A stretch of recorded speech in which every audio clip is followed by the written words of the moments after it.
everybody. Wendy Wong, Mississippi Wong, and I'm here Betty But I'll show you, I'll make this quick because I don't want, and you guys are getting hungry. This is a picture of all of us students in the back of Ruby Chow's restaurant, Lung Fong restaurant, and we would have a little dojo. And right back here, you can see it in bigger image. Okay. I first met Bruce Lee at Auntie Ruby Chow's restaurant where Bruce lived on the third floor. Bruce was about 17, 18 years old when we first met, and everybody knows the story. He was sent here from Hong Kong because he was getting into a lot of street fights. So Uncle King was a fellow opera star and knew Mr. Lee, Bruce's father, and they sent him to live with Uncle Ping and Auntie Ruby for over a year. Now, every Sunday at 10 a.m. for over 3 months, Bruce would turn Auntie Ruby's Lung Fong banquet room into a dojo. And we would have Judo Sunday with Cheryl, Brian, Mark, they're the Chow's kids, and my brothers Donnie, Wally, and myself, and my nephew Greg, and Trisha, Ricky, and Mark, and a few others. But anyways, we were all ages 8 to 14, and we only had 3 girls, and I was like 10. Okay, so the memories, Jerry wants me to tell some memories. Well, that was almost 68 years ago. But anyways, I'm going to do the best I can. So, and on Sunday, we roll out the mats, we put our white geese on, and what we thought was martial arts training, what we got instead? A full hour of seafood Bruce yelling, row, row, keep rolling, row, row. So the move, roll over on your left shoulder, tuck your head under, and slap the mat with your right foot and your hand. Bang! We did this over and over and over again like rolling pins. The next move, the trip, that's a tongue twister. Bruce taught us how to trip someone with style. Grab your opponent's gi, plant your both feet, and quickly trip your opponent with your right foot. And man, that was a real confidence builder. The final defensive move was the shoulder flip of doom. I was 10, and I seemed to struggle with that particular move no matter how hard I tried. I would strain, I would huff, I would puff, and anyways, then Bruce would whoosh. Bruce went over my shoulder, and he, like a flying saucer. And I knew Bruce did all this just to make me feel important and give me self-confidence. But it was a self-confidence book. But anyways, okay. A few more things. Okay. All right. Bruce wasn't just a martial artist. Bruce was a dancing machine. Everybody ever know that Bruce was a Hong Kong cha-cha champion? Shannon, did you know that? By your dad? Shannon knew that. Great. Well, Cheryl, the daughter of Ruby Chow, she had slumber parties in the Lung Fong banquet room. And we would tell ghost stories and keep the room dark. But before that, Bruce would burst out his cha-cha moves. He would kick so fast, he'd spin around, and like a spinning top. And he'd say, cha-cha-cha, and he would teach us all his moves. We were just enthralled by his special talents. But did you know, Shannon, that your dad was also a practical joker and a prankster? Oh, she knew that all about it. Okay. Bruce would crash our slumber parties wearing a terrifying, realistic gorilla mask. And he had a hairy claw glove. He'd go, ah, and he would just make us shriek, and we'd scream, and we'd holler, and we just laughed and laughed and laughed. And then Bruce would laugh and laugh and laugh. He was always a practical joker, and he had a great sense of humor. To this day, I feel lucky to have known the honorable and hilarious seafood Bruce Lee. Bruce was patient, he was kind, he was brilliant, and he was an absolute riot to be around. And most of all, Bruce taught us how to laugh. You guys gotta start laughing more. You live longer if you laugh. Remember that. Thank you, Bruce, for all the flips, kicks, shrieks, snickers, and you are the best kind of trouble. Thank you very much. Thank you, Wendy. Now they're going to stay for a second. Shannon's going to come up and take a photo with them. But while she's coming up, I want to see Wendy flip Gary Locke. Oh, anyone else? Any other volunteer? Oh, okay, never mind. She's here.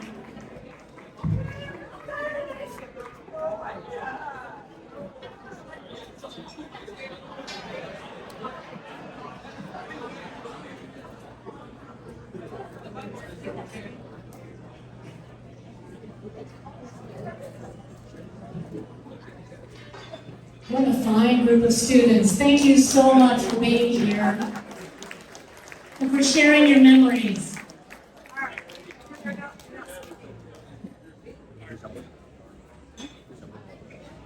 Well, right now we're gonna hear from someone who's working on a special project about Bruce Lee in our community. So I'd like to introduce Mimi Gann.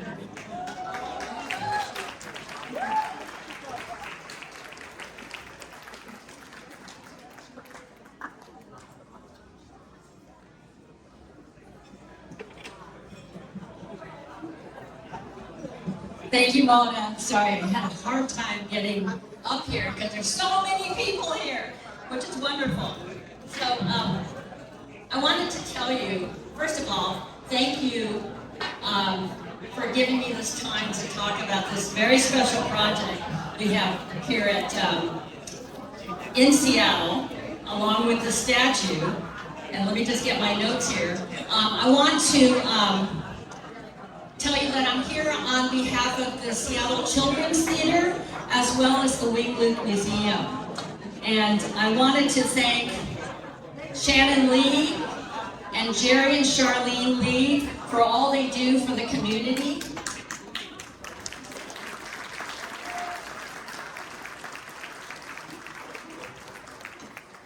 And I want to thank all of you from the community for just your support of this project with the statue. And I'm here to tell you a little bit more about something else we're doing. We have some slides, and I'm wondering if they're going to be up or not. Here we go. All right. Behind me, you'll see some slides of a new play that we are producing at the Seattle Children's Theater. It's called Young Dragon, a Bruce Lee story. It's premiering here in Seattle. It's a world premiere at Seattle Children's Theater this February. You'll see some photos from a staged reading that we had. Jerry and Charlene were there. Catherine was there. It was very exciting to see the beginning stages of the play put together. The play is about Bruce Lee before the legend, a young man navigating identity, movement, and philosophy right here in Seattle. It's a play for all ages, 8 to 80. It's funny, fierce, full of heart.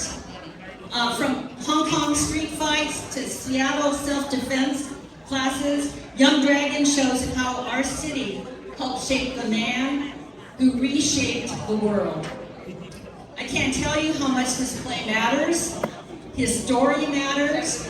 It's about discipline, discovery, and belonging.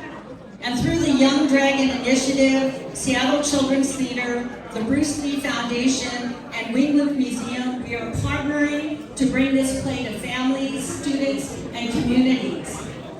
We've already had to add extra school productions for our classrooms to come out and see it because it's so popular with teachers.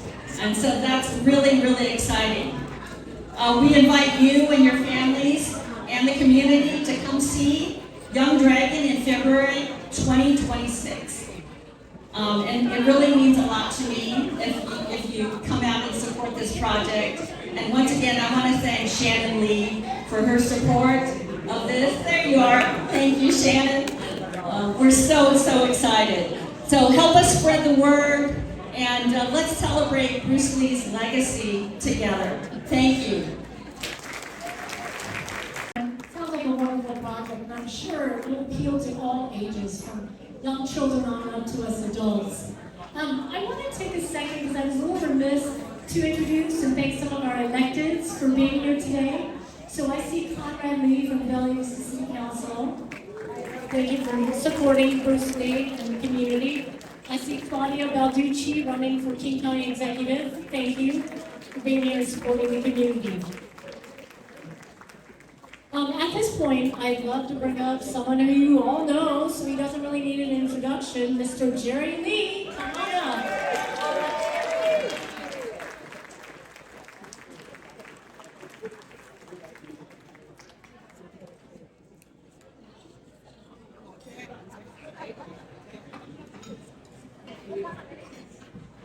Thank you for all coming and supporting the statue. We hopefully the statue will bring a little bit more business into the Chinatown area. But I'm here to introduce Shannon Lee. Shannon's going to come up and say a few words. I don't think I need to elaborate on how much Seattle loves Shannon, but she is the executive producer of The Wire on HBO. And so, further ado, here's Shannon.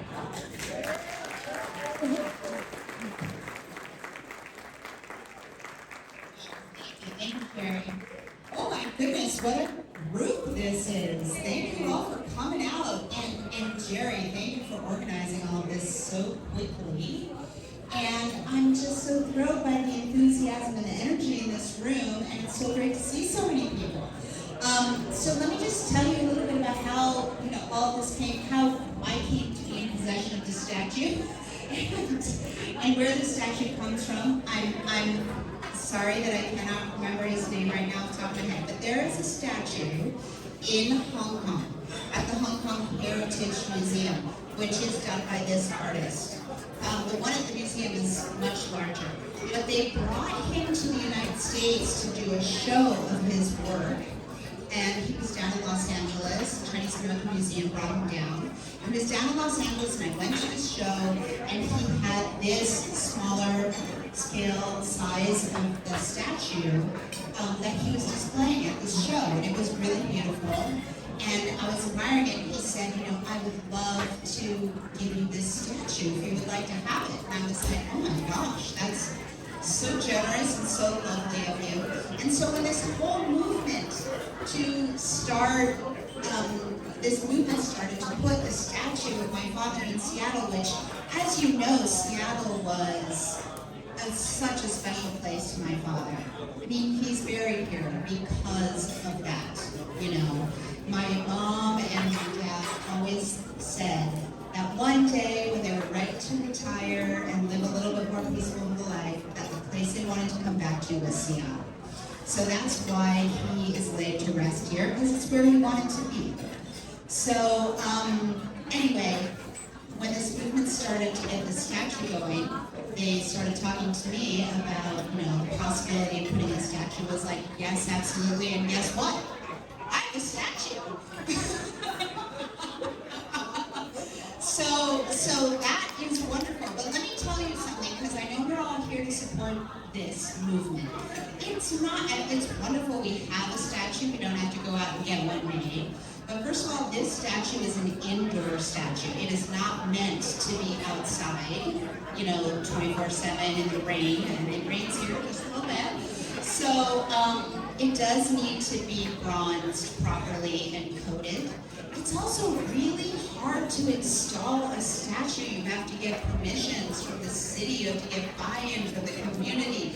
You have to anchor it properly. It has to be maintained, like if it gets damaged or graffitied or anything like that, right? So it is not a simple thing, which is why we really need everybody to pull together, sign the petition, say you want this statue, and then obviously help us raise the money to take care of all of that, because it's actually a really big ask. So I can see there's enthusiasm for this, so I'm really grateful that all of you are here. Really quick, because I'm going on and on just a little bit, I want to just tell you also about the Bruce Lee Foundation, because as I am sitting here with my dad's former students, and they're talking about the impression that he left on them in their lives, and that it wasn't just about martial arts. that it was about so much more than that.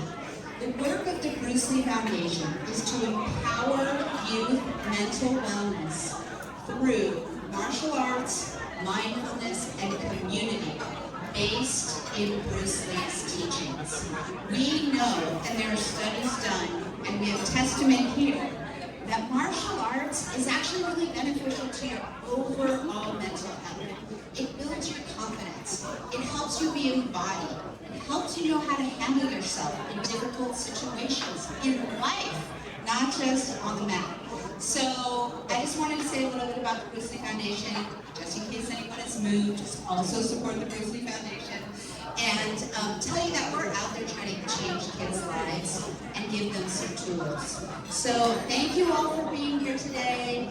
Thank you for your enthusiasm and your generosity. I'm so pleased to be here. I see the food is coming, so you better save me some. I'm gonna get back to my table. And thank you everyone, enjoy the day. Shannon, it's so inspiring what your foundation is doing each and every day. And we do appreciate the support of our community. So, Shannon, can you stay? I'm sorry, I can't get to the food yet. At this point, we're going to ask members of the organizing committee to come up for a photo with Shannon.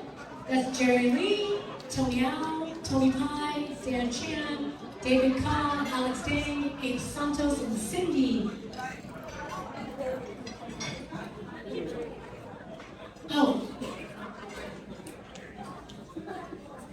Uncle Harry from Taiwan, sorry.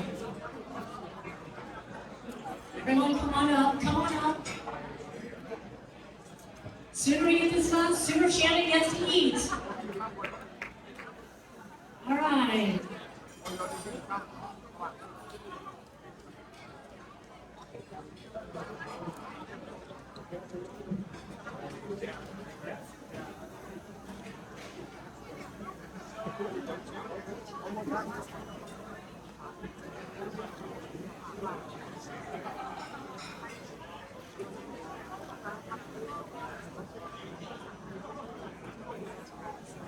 Okay, thank you so much.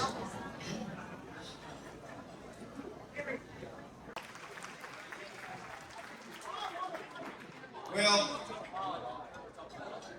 I'm very fortunate to have this great first name. Your moms and dads didn't have the foresight to name you Bruce. What's really important about what we're trying to do today,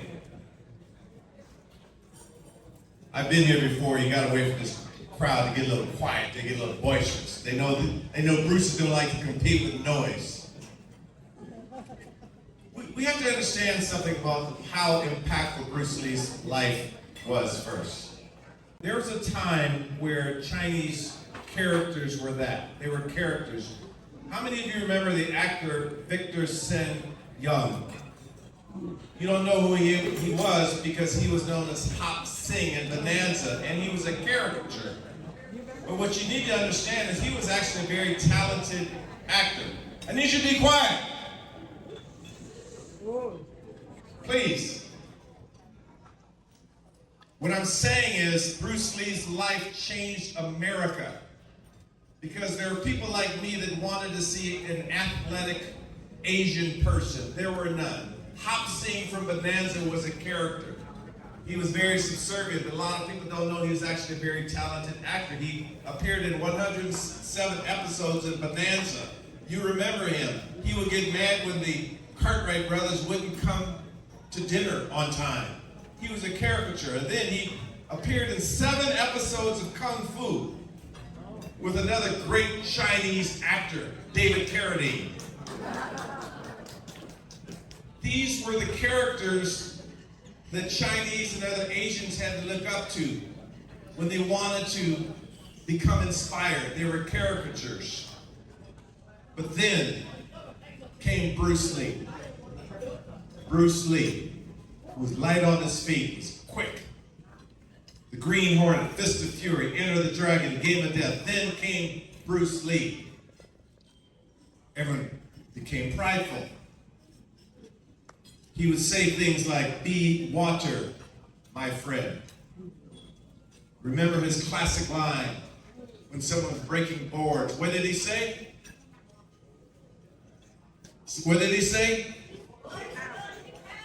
Board, do not hit back. So what he did for this country, after the history of the Chinese Exclusion Act, after the history of racism, and a time in 2025 when anti-Asian hate is at an all-time high, we honor Bruce Lee, the best of the best. Bruce Lee was a man amongst men. He took what tools he had and turned it into athletic perfection. So I'm here to say that, first of all, I have a few asks of you. Like I said, your parents didn't have the foresight to name you Bruce. But I have to ask, are there any other Bruces here? Raise your hand if your name is Bruce. Got through to myself. Yes. You're a Bruce? Middle name or first name? All right, Bruce. You and I. You and I, Bruce. I need you to sign the petition to make sure that we have the sufficient number of signatures. I need you to raise the paddle to donate, participate in the auction. You are here. That was the first step. But I'll tell you right now, in 2025, with some of the lunacy we're seeing coming out of Washington, D.C., as I said, with some of the anti-Asian hate. I saw a few Sonic players back there. Even I used to see Jack Sigma set a screen, and he tried to act like Bruce Lee out there too when he'd land on his feet. And Fred Brand, I know the best athlete over there is actually Jerry. There's a Bruce Lee in all of us. There's a Bruce Lee in every person in this room. So participate with the auction, raise the paddle, and sign the petition. And let's all celebrate the great pride we should all have in Bruce Lee. Thank you very much. Maybe that's a little too loud. So let's practice. Everybody has a bid card, right? Can you just grab it and raise it and wave it? Grab it? Okay. So here's the thing. I'm going to say this several times so you don't forget. We don't have your information already programmed. You have your bid card. So if you are the winner, you need to go back to the table. 2,000 going twice.